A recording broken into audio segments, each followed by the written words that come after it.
ఎక్స్క్లూజివ్గా మనం చూస్తున్నాం జపాన్లో ఏం జరుగుతుంది. న్యూ బాబా వంగ చెప్పిన కామెంట్స్ ఇప్పుడు నిజం కాబోతున్నాయా? అయితే ఈ రోజే యుగాంతం ఉంటుందని చెప్పి కూడా కొన్ని కామెంట్లు చేశారు, కొన్ని వ్యాఖ్యలు చేశారు. ముందుగానే జోసిన్ చెప్పారు ఆవిడ. ఇక ఆ ప్రకారం చూసుకుంటే ఈ రోజు జపాన్లో ఈ ప్రకృతి వైపరీత్యాలు దానికే సంకేతమా అని చెప్పి కూడా అనుమానం వ్యక్తం చేస్తున్నారు జపాన్లోని చాలా మంది ప్రజలు. ఎందుకంటే 2025లో ఈ రోజు జపాన్లో ప్రకృతి వైపరీత్యాలు సంభవిస్తాయి అని చెప్పి ముందుగానే జోసిన్ చెప్పడం, దానికి తగ్గట్టే కొన్ని రోజుల నుంచి జపాన్లో విపరీతంగా అటు భూకంపాలు కావచ్చు, లేదంటే అక్కడున్న అగ్ని పర్వతాలు బద్దలు కావటం, ఇవన్నీ చూస్తుంటే తన వ్యాఖ్యలు నిజమవుతాయి అని కొంతమంది అభిప్రాయం వ్యక్తం చేస్తున్నారు. మరికొంతమంది ఇదంతా ప్రకృతి వైపరీత్యాలు, ఇటువంటివి జరగడం సహజమే, ఇవన్నిటిని తీసుకువెళ్ళి అటు ఒక వ్యక్తి చెప్పిన సూచనల ప్రకారమే జరుగుతుంది అనుకోవటం తప్పు అని చెప్పి కూడా మరో పక్కన సోషల్ మీడియాలో చర్చ అయితే కొనసాగుతుంది. ప్రస్తుతం మనం చూస్తున్న విజువల్స్ జపాన్లోని షిన్మోడాకి అగ్ని పర్వతం బద్దలు కావడానికి సంబంధించినవి. ఇప్పుడు ఈ అగ్ని పర్వతం ఒక్కసారిగా ఈ విధంగా విస్ఫోటనం చెందడంతో అటు కలకలం రేపుతుందని చెప్పుకోవచ్చు. సుమారు ఇది 2-3 రోజుల క్రితం బుధవారం అని చెప్పుకోవచ్చు. బుధవారం అర్ధరాత్రి అగ్ని పర్వతం నుంచి దట్టమైన పొగ కమ్ముకుంటూ కూడా మనం ఫస్ట్ బాక్స్ లో చూస్తే ఏ విధంగా అయితే అగ్ని పర్వతం విస్ఫోటనం చెందిందో దానికి సంబంధించిన ఆ పిక్చర్ ని చూస్తున్నాం. ఆ విధంగా దట్టమైన పొగతో ఒక్కసారిగా మంటలు ఎగిసిపడడంతో అక్కడున్న స్థానిక ప్రజలందరికీ కూడా అధికారులు హై అలర్ట్ జారీ చేశారు. అగ్నిపర్వతం చుట్టూ ఎవరు ఉండొద్దు అని చెప్పి స్థానికులకు కానీ అక్కడికి వెళ్తున్న ప్రజలకు కానీ అధికారులు సూచనలు జారీ చేయడం కూడా మనం చూస్తున్నాం. సో ఒకదాని తర్వాత ఒకటి వస్తుంటే ఏదైతే బాబా వంగ చేసిన వ్యాఖ్యలు ఉన్నాయో అవి ఇప్పుడు నిజం కాబోతున్నాయని చర్చ కూడా మొదలవుతుంది. రైట్, దీనికి సంబంధించిన పూర్తి డీటెయిల్స్ అందించడానికి మా ప్రతినిధి రామ్దాస్ అందుబాటులో ఉన్నారు. రైట్ రామ్దాస్, మనం చూస్తున్నాం ఒక పక్కన ఆవిడ చేసిన వ్యాఖ్యలే నిజమవుతాయా అని చెప్పి కొంతమంది అభిప్రాయం వ్యక్తం చేస్తున్నారు. మరో కొంతమంది ఈ రోజే ఆవిడ చెప్పినట్లుగా యుగాంతం జరగాలి కదా, మరి ఎందుకు జరగలేదు, ఇదంతా ఫేక్ అని చెప్పి కూడా కొట్టి పారేస్తున్నారు. ఎలా చూడొచ్చు అంటారు తన వ్యాఖ్యల్ని? ఇప్పుడు రియో త్సుకి మాంగా ఆర్టిస్ట్ బాబా మాంగా చెప్తున్న అంశాల ప్రకారం ఇప్పుడు విపత్తు సంభవించే ముందు ఖచ్చితంగా ఏదో ఒక భారీ సూచనలు ఉంటాయని చెప్పింది. దాని ప్రకారం ప్రస్తుతం జపాన్ లోని కిరిషిమా పర్వత శ్రేణిలో ఉన్నటువంటి మౌంట్ షిన్మో ఎడాకి అగ్ని పర్వతం అయితే బద్దలైన పరిస్థితి. సరిగ్గా ఇది 2వ తారీఖు అంటే బుధవారం నాడే ఆ రోజు మధ్యాహ్నం 3:30కు బద్దలైంది. ఇది పరిణామంలో ఒక్కసారిగా జపాన్ వాతావరణ సంస్థ కూడా 3వ ప్రమాద హెచ్చరిక జారీ చేసి అప్రమత్త స్థాయిని కూడా పెంచిన పరిస్థితి.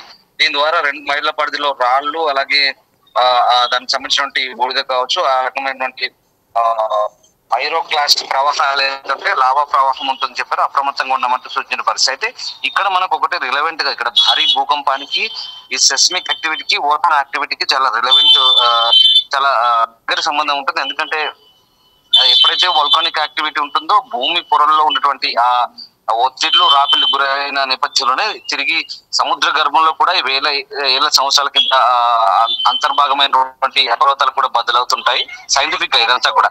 సో ఆ నేపథ్యంలో అక్కడ మనకు యురేషియన్ ప్లేట్స్, అలాగే పసిఫిక్ టెక్టానిక్ ప్లేట్స్ కదలికలు ఇవన్నీ కూడా సెట్ చేసుకుంటున్న క్రమంలో భారీ భూకంపం మీద కూడా సంభవించే అవకాశం ఉందని శాస్త్రవేత్తలు చెప్తున్నారు. ఇదంతా సైంటిఫిక్.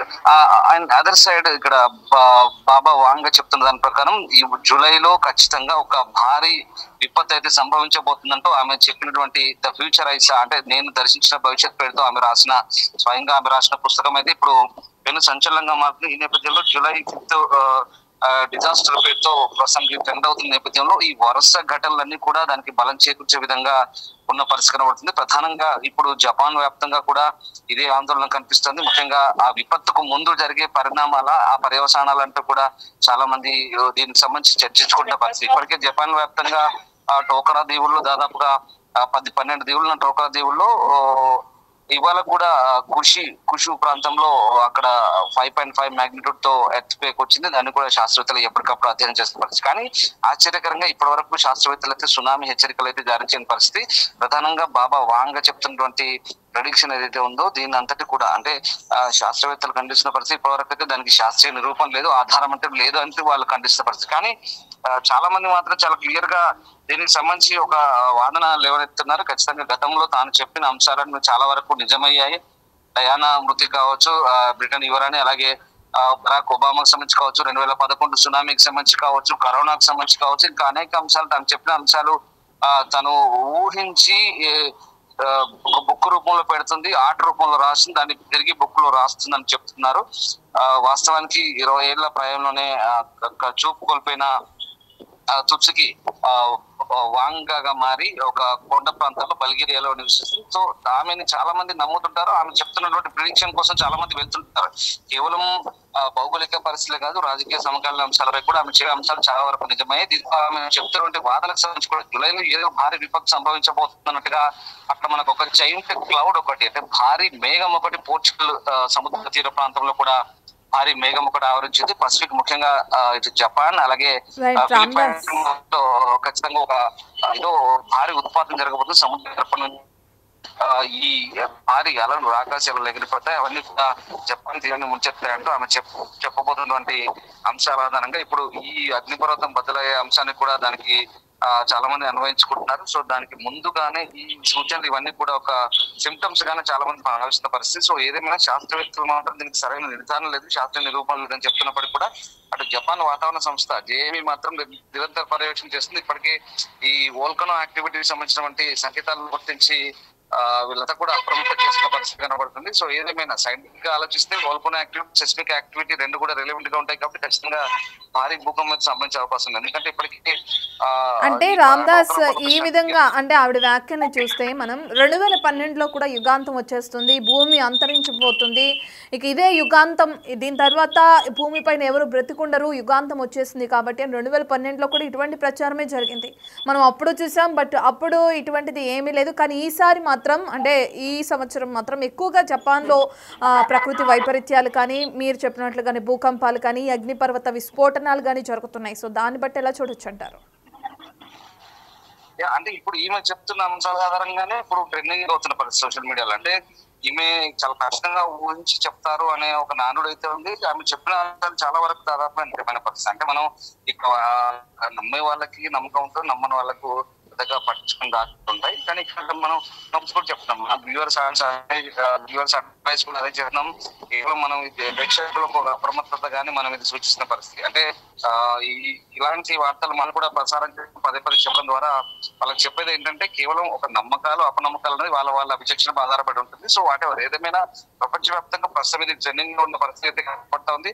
సో ఇప్పటికైతే ఈ బాబా వాంగా చెప్తున్న ప్రకారం చాలా ఖచ్చితంగా దీనికి సంబంధించిన అంశాలు అయితే ఇప్పుడు మనకు చాలా క్లియర్ గా కనిపిస్తాయి. సిమ్టమ్స్ అన్ని కూడా కనిపిస్తున్న పరిస్థితి కనబడుతుంది. సో ఇప్పటికైతే ఈ అగ్నిపర్వత సంబంధించినటువంటి వోల్కనో యాక్టివిటీ కావచ్చు, అలాగే భూకంపాలు మనం ఒకటి చూడండి, వరుస భూకంపాలు ఈ గత వారం రోజుల్లో దాదాపు 1000కి పైగా భూకంపాలు అయ్యాయి. అలాగే ఇవాళ కూడా కుషు ప్రాంతంలో 5.5 మ్యాగ్నిట్యూడ్ తో వచ్చాయి, కూడా 5 అబవ్ మ్యాగ్నిట్యూడ్ తో ఉన్న పరిస్థితి. జపాన్ లో సాధారణంగా సంవత్సరానికి 1000-1500 వస్తాయి, కానీ గడిచిన 15 రోజుల్లో ఇప్పటికే 1000కి పైగా భూకంపాలు వచ్చిన పరిస్థితి. ఇప్పటికి జపాన్ టూరిజం అంతా దెబ్బతిన్న పరిస్థితి కనబడుతుంది. జపాన్ రావాలంటేనే భయపడుతున్నారు. అలాగే చాలా మంది పాశ్చాత్యులు ఎవరు దాదాపుగా కొంత ఇలాంటి ప్రెడిక్షన్స్ పెద్దగా పట్టించుకోరు, నమ్మరు. కానీ ఇప్పుడు బాబా వాంగ్ చెప్తున్నటువంటి అంశాలు కూడా చాలా వరకు ఇంట్రెస్టింగ్ గా ఉంటున్నాయి. చాలా మంది భయాందోళనకు గురవుతున్న పరిస్థితి. అంటే ఎప్పుడు ఏ క్షణం ఏం జరగబోతుందో దాన్ని యుగాంతంగా భావిస్తారా, లేదా కేవలం పసిఫిక్ తీర ప్రాంతము జపాన్ గానీ లేదా ఫిలిప్పైన్స్ లేకుంటే పసిఫిక్ సముద్రాన్ని ఆనుకున్నటువంటి ఇంకా కొన్ని దేశాలు, తీర ప్రాంత దేశాలకే ఇది పరిమితం అవుతుందని మనం క్లారిటీగా చెప్పలేదు. కానీ ఏదేమైనా ఒక భారీ సెస్మిక్ యాక్టివిటీ, వోల్కనో యాక్టివిటీ అయితే ఉంది, దాగి ఉందని సైంటిస్టులు కూడా చెప్తున్నారు. కానీ ఇక్కడ వాంగా చెప్తున్నటువంటి ప్రెడిక్షన్ కి ఏమాత్రం సంబంధం లేదు. ఖచ్చితంగా అదంతా కూడా దాన్ని కొట్టిపారేసిన పరిస్థితి. దీనికి ఎలాంటి నిరూపణ లేదంటే వాళ్ళు చెప్తున్న పరిస్థితి కనబడుతుంది. సో మొత్తం మీద అంటే ఆమె రాసిన సంఘటనలు 1999లో ఆమె ఈ రియో టచ్ కి ఎవరైతే ఉన్నారో ఫ్యూచర్ ఐస్ ఆ పేరుతో ఆమె 1999 లోనే రాశారు ఇవన్నీ కూడా. సో ఆమె రాసిన ఈ పుస్తకానికి సంబంధించి చాలా అంశాల వరకు చర్చనీయాంశంగా మారుతున్న పరిస్థితి. సో జూలై 2025లో జపాన్ భారీ ప్రకృతి వైపరీత్యం తాకబోతుందంటూ ఆమె చెప్పిన ఘటనకు సంబంధించి అయితే ఇప్పుడైతే ఒక భారీ చర్చ అయితే సాగుతుంది. సో నిన్నటి నుంచి కూడా గత 2-3 రోజుల నుంచి కూడా ప్రపంచవ్యాప్తంగా చర్చ అవుతుంది. అంతర్జాతీయ మీడియాలో కావచ్చు, మన జాతీయ మీడియాలో కావచ్చు, రాష్ట్ర వ్యాప్తంగా దేశవ్యాప్తంగా అన్ని కూడా జరుగుతున్న పరిస్థితి. సో ఏదేమైనా ఈ బల్గేరియన్ కాలజ్ఞాని ఎవరైతే ఉన్నారో వాంగ్ ఆమె చెప్తున్నట్టు దివ్య దృష్టి దానికి సంబంధించిన అంశాలు ఎంతవరకు ముడిపడి ఉన్నాయి, నిజంగా ఆమె ఆ రహస్యాలన్నీ కూడా నిజంగానే ఊహించి చెప్తున్నారా, నిజంగా ఆమెకు ఆ శక్తులు ఉన్నాయా, అంత అతీతమైన శక్తులు ఉన్నాయా, లేదా కేవలం ఒక ప్రెడిక్షన్ గానే భావించాల్సి వస్తుందా ఏంటనేది మనం ఇప్పుడు తేలాల్సింది. ఏదేమైనా ఫ్యూచర్ కాలమే సమాధానం చెప్పబోతుంది. సో మొత్తం మీద గత విస్ఫోటనాలు అలాగే ఇవన్నీ కూడా కొంత రిలవెంట్ గా కనిపిస్తున్నాయి, చరిత్రకు కొంత లింకప్ అయినా కాబట్టి ఇప్పుడు మీరు చెప్పే అంశాన్ని బట్టి కూడా కొంచెం చాలా మంది ఊహించుకుంటున్న పరిస్థితి కనబడుతుంది. సో ఏదేమైనా ఇది ఆసక్తికరంగా మారుతుంది. ఇప్పుడు ఈ వోల్కనో యాక్టివిటీ, సెస్మిక్ యాక్టివిటీ అనేది చాలా దగ్గర సంబంధాలు ఉంటాయి కాబట్టి ఖచ్చితంగా ఒక భారీ విపత్తుకు ముందు జరిగే సంకేతాలుగానే ఇది మనం భావించాల్సి ఉంటుంది. Right, thank you Ramdas. Right, ఇక మనం చూస్తున్నాం జపాన్లో ఎప్పట్లాగే కొన్ని వేల భూకంపాలు అనేవి సంభవిస్తూనే ఉంటాయి. అందులో భాగంగా గత కొన్ని రోజుల నుంచి కూడా జపాన్లో భూకంపాలు అనేవి రావటం కానీ లేదంటే అక్కడున్న అగ్నిపర్వతాలు విస్ఫోటనం చెందడం కానీ జరుగుతున్నాయి.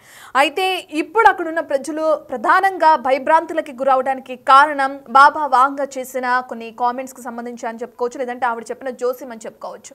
ఇక ఆ కారణం చేత ఈ రోజే యుగాంతం ఉంటుంది, ఈ రోజే ప్రపంచం అంతమైపోతుంది అని చెప్పి కూడా జపాన్లో ఉన్న ప్రజలు ఆందోళన వ్యక్తం చేయడం కూడా మనం చూస్తున్నాం. ఇప్పటికే ఏదైతే ఆవిడ చెప్పిన జోస్యానికి సంబంధించిన కొన్ని వ్యాఖ్యలు వైరల్ గా మారినాయో, ఇక దాని తర్వాత జపాన్ కి సంబంధించిన టూరిజం కూడా బాగా దెబ్బతిందని చెప్పుకోవచ్చు. ఇక దీంతో జపాన్ కి తిరిగి రావాలి, ఎటువంటివి ఏమీ జరగవు, మేము భారీ భద్రతా బాధ్యతలు కూడా తీసుకుంటున్నామని చెప్పి అక్కడ ఉన్న అధికారులు కూడా తెలియజేశారు. బహిరంగంగా ప్రకటనలు చేయడం, దీనికి సంబంధించిన కొంత న్యూస్ కూడా సర్క్యులేట్ చేసే విధంగా వాళ్ళు ఇది చేయడం కూడా మనం చూసాం. అయితే ఈ రోజు కూడా అక్కడ మళ్ళీ ఏదైతే భూకంపం రావడం కూడా చూస్తున్నాం. 5.5 తీవ్రతతో భూకంపం వచ్చింది. దానికి సంబంధించిన ట్వీట్ మనం స్క్రీన్ పైన చూస్తున్నాం. ఒక పక్కన బాబా వాంగ చేసిన వ్యాఖ్యలు నిజమవుతాయా, ఈ రోజు యుగాంతం వస్తుందా, చెప్పింది నిజం అవ్వబోతుందా అని చెప్పి అందరిలో ఆందోళన నెలకొంది. మరోపక్క సోషల్ మీడియాలో ఇటువంటి ప్రకృతి వైపరీత్యాలు అనేవి కొనసాగుతూనే ఉంటాయి. మనం 2012లో కూడా ఇదే విధంగా చూసాము. సో ఎవరో చెప్పిన జోస్యాన్ని నమ్మి మనం గుడ్డిగా ఇప్పటి నుంచే భయభ్రాంతులు చెందొద్దు, భయానికి గురి కావద్దు అని చెప్పి కూడా సోషల్ మీడియాలో చర్చ జరుగుతుంది. ఇక ఏదేమైనప్పటికీ ఇదంతా ఫేక్ న్యూస్ అని కొట్టిపారేసే వాళ్ళు కొంతమంది ఉన్నారు. ఇక ఇప్పుడు వస్తున్న భూకంపాలు కానీ అక్కడ జరుగుతున్న అగ్నిపర్వత విస్ఫోటనాలకి సంబంధించి కానీ నిజంగానే ఆవిడ చేసిన జోస్యం, ఆవిడ చెప్పిన జోస్యం కూడా నిజమవబోతుందని భయభ్రాంతులకి గురవుతున్న ప్రజలు కూడా జపాన్లో ఉండడం కూడా మనం చూస్తున్నాం. ఏదేమైనా బాబా వాంగ చేసిన వ్యాఖ్యలు ఎంతవరకు నిజమవుతాయి ఏంటి అనేది మనకు తెలియాల్సిందే.